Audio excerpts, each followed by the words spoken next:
Good morning students, मैं engineer Amar Singh Rajput और ये आपका प्यारा सा चैनल केमिस्ट्री वल्लभ भाई अमर सर। बेटा, सॉलिड स्टेट चैप्टर में मैं पार्ट 4 तक बात कर चुका था। उसमें यानी कि जो मैंने लास्ट वीडियो अपलोड किया था वो वीडियो पार्ट 4 था। तो उसमें मैंने संकुलन क्षमता यानी पैकिंग फ्रैक्शन और संकुलन क्षमता यानी पैकिंग फ्रैक्शन के बारे में बात की थी। फिर आज बात करनी है कि एकक कोशिका के घनत्व के बारे में। सबसे पहले जानते हैं कि एकक कोशिका का घनत्व कैसे कैलकुलेट किया जाता है। ठीक बेटा, अगर अभी तक आप लोगों ने चैनल को लाइक शेयर सब्सक्राइब नहीं किया है तो कृपया कर लीजिए। अब देखते हैं एकक कोशिका का घनत्व। देखो बेटा, एकक कोशिका बनती कैसे है। ये तुम्हारी हो गई यूनिट सेल यानी एकक कोशिका, ये हो गई यूनिट सेल। अगर साइड इसकी हम ए मान लें यानी कि लंबाई चौड़ाई ऊंचाई एकक कोशिका की, इसे यानी घनी हमने मान लिया, तो इसका घनत्व निकालना है। तो एकक कोशिका का घनत्व निकालने के लिए बेटा क्या होगा, यानी एकक कोशिका का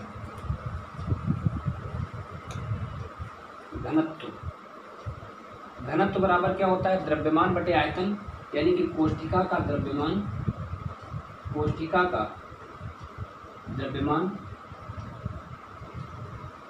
बटे कोशिका का आयतन। जो भी कोशिका का द्रव्यमान होता है डिवाइड बाई कोशिका का आयतन। ठीक भैया।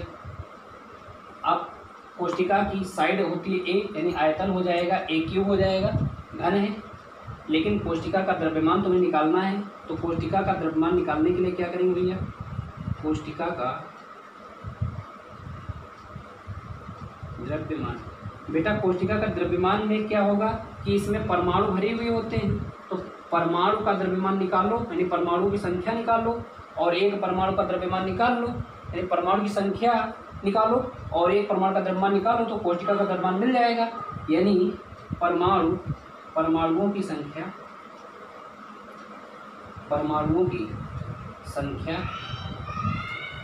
इंटू एक परमाणु का द्रव्यमान।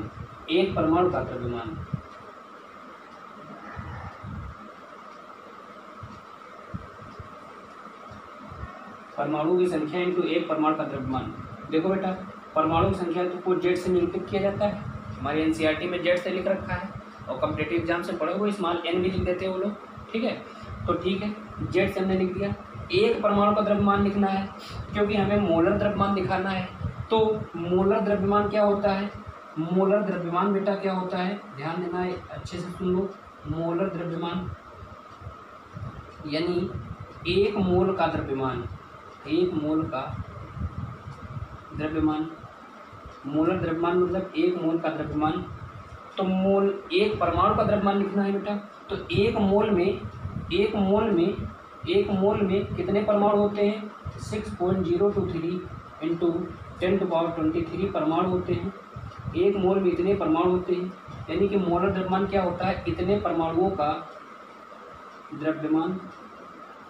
अगर मोलर द्रव्यमान को बेटा हम कैपिटल एम मान लें तो यानी कैपिटल एम जो होता है इतने परमाणुओं के द्रव्यमान होता है। तो एक परमाणु का द्रव्यमान लिखना है, इसी को NaV बोलते हैं, इसी को अवोगाद्रो नंबर बोल देते हैं, NaV अवोगाद्रो नंबर। यानी अब एक परमाणु का द्रव्यमान लिखना है, तो एक परमाणु का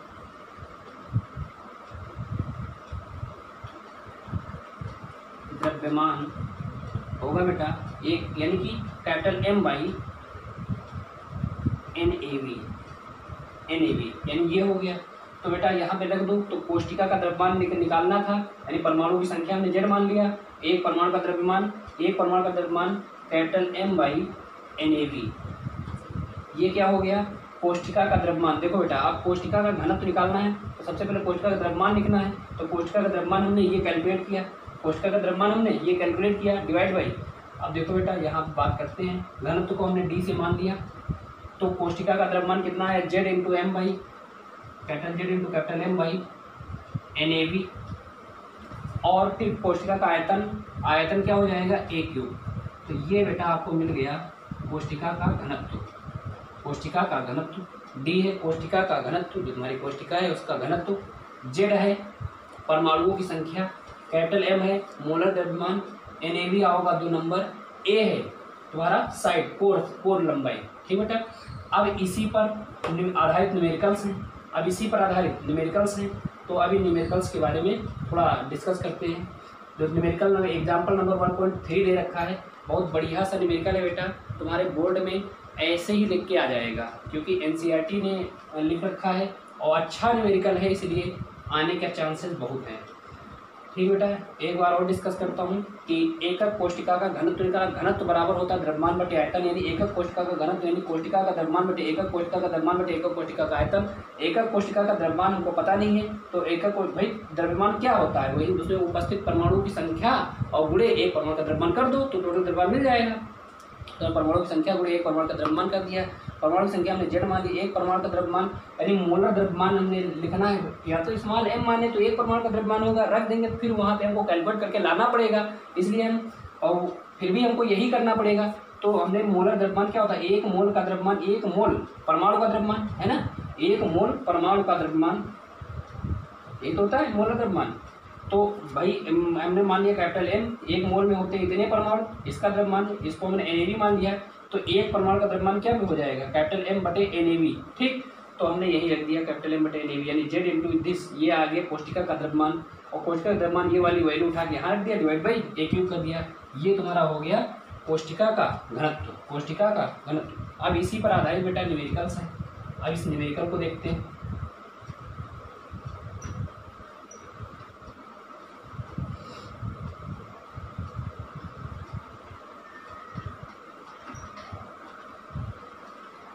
यानी कोशिका का घनत्व तो तुम्हारा आया है D बराबर Z इंटू कैपिटल M बटे NaV A³। ये बेटा बहुत ही इम्पोर्टेंट फार्मूला है, डायरेक्ट इसी पे क्वेश्चन आ जाते हैं। 2 न्यूमेरिकल लास्ट के हैं, 3 न्यूमेरिकल दे रखे हैं, 5.1.3, 1.4, 1.5, 1.3 थोड़ा डिफरेंट है, 1.4, 1.5 इसी पे आधारित है। ठीक, तो 1.3 कह रहा एक तत्व की कोशिका की संरचना अंतः केंद्रित है, अंतः केंद्रित घन है, यानी कि जो एक कोई तत्व है, जो भी तत्व है उसकी जो संरचना बनी है वो अंतः केंद्रित बन रही है, यानी उस तत्व की संरचनाएं हैं वो BCC बन रही है ना। उस तत्व की संरचनाएं में क्या है BCC का मतलब है बॉडी सेंटर क्यूबिक सेल, यानी कि इसमें परमाणुओं की संख्या कितनी होती है यानी कि परमाणु की संख्या कितनी होती है BCC के लिए, प्रति एकक कोशिका परमाणु की संख्या, प्रति एकक कोशिका में परमाणु की संख्या, प्रति एकक कोशिका में परमाणु की संख्या क्या होती है BCC के लिए बेटा, बॉडी सेंटर क्यूबिक सेल, यानी काय केंद्रित एकक कोशिका के लिए 2 होती है। कैसे, 8 कॉर्नर पे 8 का 1/8 और एक बीच में +1, तो 8 का 1/8 यानी 1 + 1 यानी 2 हो गया। ठीक, अब देखो बेटा, यानी ये जो परमाणु हैं, कोई तत्व है उसके 208 ग्राम, उस तत्व के 208 ग्राम लिए गए, कह रहा हूँ उस तत्व के 208 ग्राम लिए गए। अब बताओ कि कितने परमाणु होंगे 208 ग्राम में, कितने परमाणु होंगे, ज्ञात करो कि 208 ग्राम तत्व में कितने परमाणु होंगे, यही ज्ञात करना है कि 208 ग्राम तत्व में कितने परमाणु होंगे। चलो ठीक है बेटा, सबसे पहले हमको यहाँ से BCC से हमें ये पता चल गया, फिर कोर लंबाई दिया है, कोर लंबाई क्या दिया है तुम्हारा, ये 288 पिकोमीटर, यानी A बराबर दिया है 288 पिकोमीटर। पिकोमीटर को बेटा हम कन्वर्ट करेंगे मीटर में, ये कन्वर्ट कर लेते हो, 288 गुणे 10⁻⁻12 मीटर हो गया। अब मीटर को, क्योंकि यहाँ देखो बेटा डेंसिटी दी है, डेंसिटी ग्राम सेंटीमीटर में है, तो इसको हम सेंटीमीटर में कन्वर्ट कर दें, तो इसको सेंटीमीटर में कन्वर्ट करने के लिए 10⁻12 इंटू 10⁻2 सेंटीमीटर हो गए, यानी कि हो गया 288 गुणे 10⁻10 सेंटीमीटर। ये आ गया तुम्हारा कोर लंबाई, है ना। तो एकक कोशिका का आयतन निकाल लो बेटा यहाँ से, एकक कोशिका का आयतन, एकक कोशिका का आयतन हो जाएगा A³ है ना, A³ हो जाएगा, यानी 288 गुणे 10⁻ 10 का होल क्यूब यानी सेंटीमीटर क्यूब आ गया ये। अब इसकी वैल्यू बेटा आएगी, इसकी वैल्यू मैं डायरेक्ट लिख रहा हूँ, तो इसकी वैल्यू आएगी 2.39 इंटू 10⁻⁻23 सेंटीमीटर क्यूब, यानी ये हो गया तुम्हारा एकक कोष्ठिका का आयतन। इतना आयतन होगा एकक कोष्ठिका का। ठीक, देखो बेटा इन 208 ग्राम से क्या बन रही है, एकक कोष्ठिका बन रही है, यानी एक कोष्ठिका में इतने, यानी एक कोष्ठिका में इतना आयतन जा रहा है।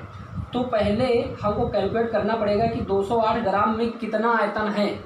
208 ग्राम जो तत्व का 208 ग्राम का, जब जो भी तत्व का 208 ग्राम है वो कितना आयतन है उसका, ठीक है, तत्व का कितना आयतन है। तो पहले 208 ग्राम तत्व का आयतन, यानी 208 ग्राम, जो 208 ग्राम तत्व दिया है उसका आयतन, आयतन है ना बेटा, आयतन के ये तत्व का घनत्व दिया है। आयतन घनत्व तो होता है द्रव्यमान बटे आयतन, तो आयतन द्रव्यमान बटे घनत्व हो जाएगा। तो द्रव्यमान तत्व का द्रव्यमान बटे तत्व का घनत्व। तो बेटा ये आ जाएगा, तत्व का द्रव्यमान निकालो। तत्व का द्रव्यमान कितना दे रखा है, तत्व का द्रव्यमान 208 ग्राम है बटे, क्योंकि ग्राम में है इसीलिए हमको सब ग्राम में CGS में रख रहे हैं, बटे घनत्व क्या है 7.2। तो ये आ जाएगा सेंटीमीटर क्यूब। ये बेटा वैल्यू जो कैलकुलेट होके आएगी यानी 28.88 सेंटीमीटर क्यूब। ठीक, ये आ गया 208 ग्राम तत्व का आयतन। देखो बेटा, यानी 208 ग्राम जो तत्व रखा था उसका इतना आयतन हुआ। अब मान लो बहुत सारा तत्व रखा है, अब उसमें से 1 यूनिट सेल का आयतन इतना है, यानी जो 1 यूनिट उसमें से थोड़ी हटाओ, उसमें से वॉल्यूम हटाओ, यानी थोड़ा एक यूनिट सेल के बराबर पार्ट कुछ हटाते रहो। 208 ग्राम में इतना बहुत सारा रखा है, उसमें 1 यूनिट सेल के बराबर थोड़ा हटाते रहो, यानी यूनिट सेल मान लो ऐसे ही होती है। ठीक, इस यूनिट सेल के बराबर आयतन उसमें से हटाते रहो।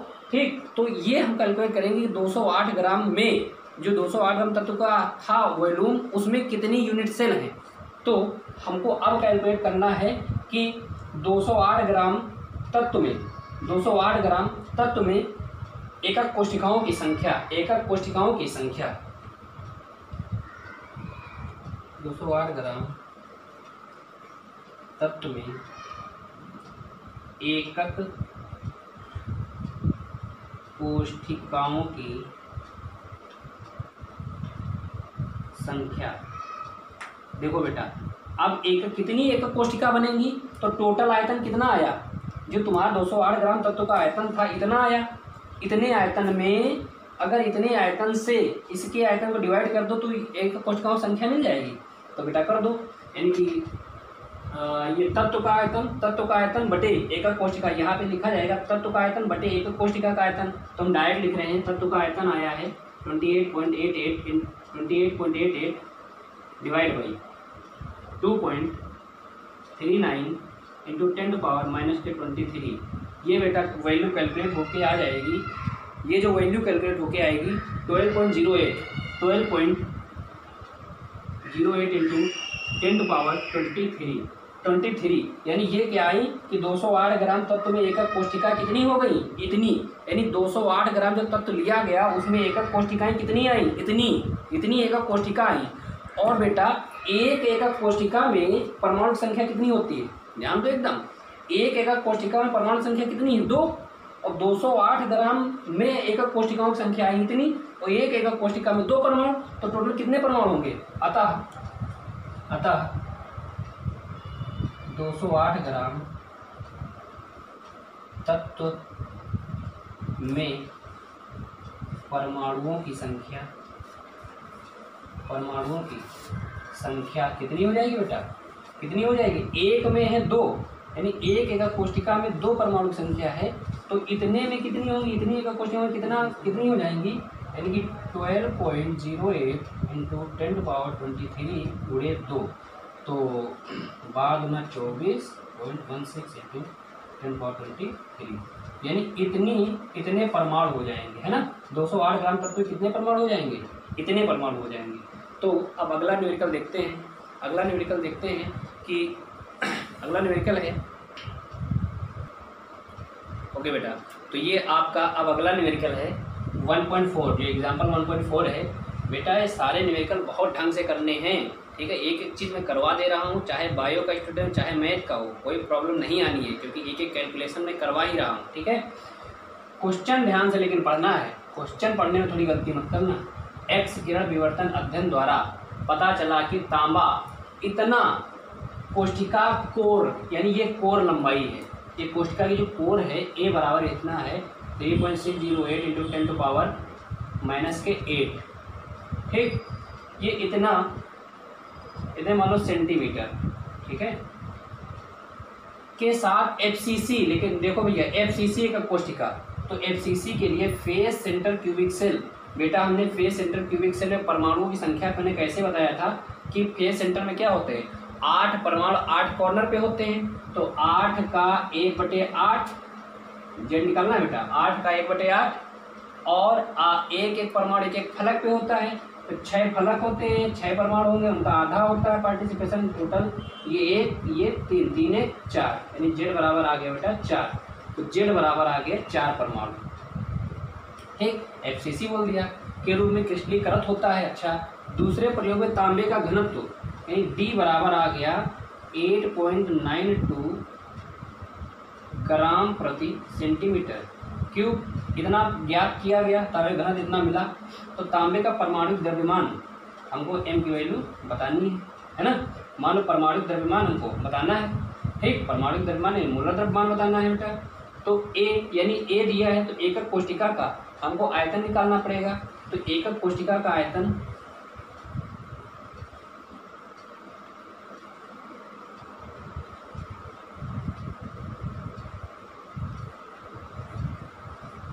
ए क्यूब होता है। ए क्यूब का मतलब इसका क्यूब करो बेटा, 3.608 इंटू 10⁻⁻8, इसका क्यूब करो। देखो इसका क्यूब करो, तो इसका जब क्यूब करेंगे कितना आएगा, जो भी आप कैलकुलेट करो, मैं भी डायरेक्ट लिख रहा हूँ।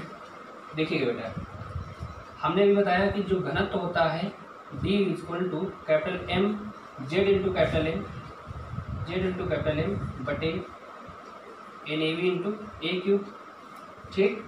तो कैपिटल M की वैल्यू बताना है D इंटू NaV इंटू ए क्यूब बटे कैपिटल Z, ठीक। ये आ गई। तो डेंसिटी है, ये डेंसिटी ये दी हुई है, और NaV अवोगाद्रो नंबर है। तो बेटा रखते हैं, इसको सॉल्व करते हैं, देखिएगा।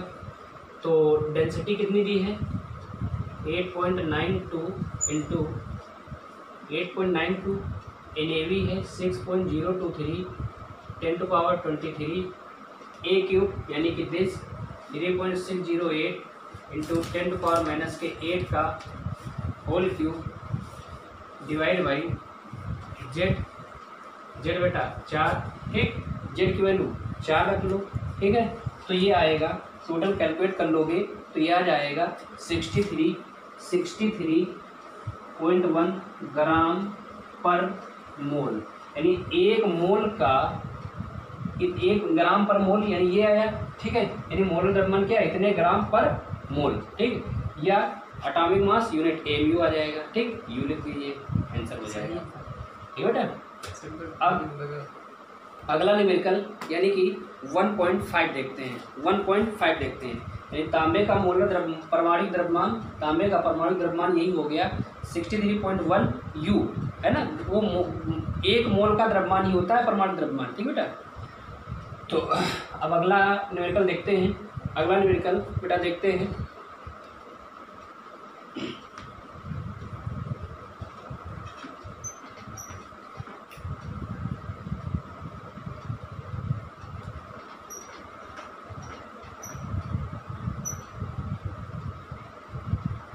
न्यूमेरिकल है 1.5, जो एग्जाम्पल 1.5 है बेटा ध्यान से देखिएगा, अच्छा न्यूमेरिकल है।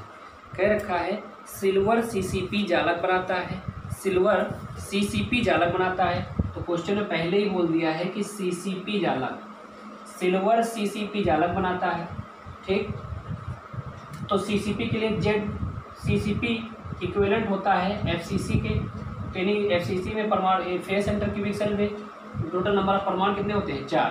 ठीक, वो भी मैंने कैलकुलेट करके बताया था। फिर कह रहा एक्स किरण विवर्तन अध्ययन द्वारा पता चला कि इसकी एकक कोशिका की कोर लंबाई यानी ए बराबर है 408.6 पिकोमीटर। तो बेटा और इसके घनत्व की गणना करनी है। परमाणुक द्रव्यमान यानी कि जो सिल्वर का परमाणुक मोलर द्रव्यमान दिया है 107.9 यू का मतलब होता है ग्राम पर मोल। ठीक है, तो बेटा इसको ग्राम में, अगर ग्राम में रखना है तो इसको सेंटीमीटर में लाना पड़ेगा। 408.6 इंटू 10 पावर -12 इंटू 10 पावर 2, अब ये हो गया सेंटीमीटर, यानी कि हो गया 408.6 इंटू 10 पावर -10 सेंटीमीटर। ठीक, अब देखो बेटा क्या निकालना है तुम्हें? डी निकालना है। D equal to capital M Z into capital M बटे NAV इंटू AQ। जेड की वैल्यू कितनी है? 4। कैपिटल एम की वैल्यू कितनी है? 107.9 डिवाइड बाई NAV एवं number 6.023 into 10 power 23 into AQ का मतलब 20, 408.6 इंटू 10 पावर -10 का होल क्यूब। ठीक है, अगर ये आप कैलकुलेट करोगे तो ये आएगा 10.5 ग्राम प्रति सेंटीमीटर क्यूब। ये बेटा हो गई डेंसिटी। ठीक, न्यूमेरिकल तुम्हारा था कि सिल्वर सीसीपी जालक बनाता है। एक्स किरण विवर्तन अध्ययन द्वारा पता चला कि इसकी एकक कोशिका की कोर लंबाई 408.6 पिकोमीटर है।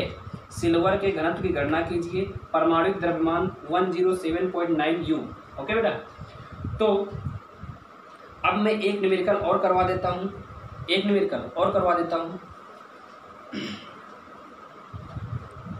ओके बेटा, देखिए 1.16 न्यूमेरिकल है कि एक यौगिक 2 तत्वों M और N से बना है, यानी जो यौगिक है 2 तत्वों से M और N से बना है। तत्व जो N है वो CCP संरचना बनाता है, यानी तत्व N जो है ये CCP संरचना बनाता है। और M के परमाणु चतुष्फलकी, जो M के परमाणु हैं चतुष्फलकी रिक्तियों के 1/3 के टेट्राहेड्रल वायर यानी कि चतुष्फलकी रिक्तियों के 1/3 भाग को अध्यासित करते हैं। जो M के परमाणु हैं जो चतुष्फलकी रिक्तियों के 1/3 भाग को अध्यासित करते हैं। ये अब बेटा देखो भी M 1/3 कितने टेट्राहेड्रल वायर बनते हैं? 8। NCCP क्या होता है? इक्विवेलेंट टू होता है FCC के। तो FCC में इसके परमाणु संख्या कितनी होती है? 4। तो बेटा देख लो, इसको सॉल्व करो। 4 दूनी 8, 2 हो गया, यानी कि M2/3 इंटू N। अब इसको रेशनलाइज करो, सरल करना है बेटा, 3 से गुणा कर दो इसको, तो M2N3 ये आपका हो गया आंसर। M2N3 यानी ये हो गया यौगिक का सूत्र। ठीक है, M2N3। ऐसे ही ये न्यूमेरिकल किए जाते हैं। जो भी अगले न्यूमेरिकल हैं आप लोग ट्राई करिएगा। नहीं अगर समझ में आता है तो कमेंट में भेज दीजिएगा, कमेंट कर दीजिएगा, मैं आपको उसका सलूशन बता दूंगा, अगला वीडियो भी बना दूंगा। ठीक है, तो अभी तक जितने लोगों ने लाइक से सब्सक्राइब नहीं किया है कृपया कर लें, और अगला वीडियो जल्द ही अपलोड कर दिया जाएगा। Thank you.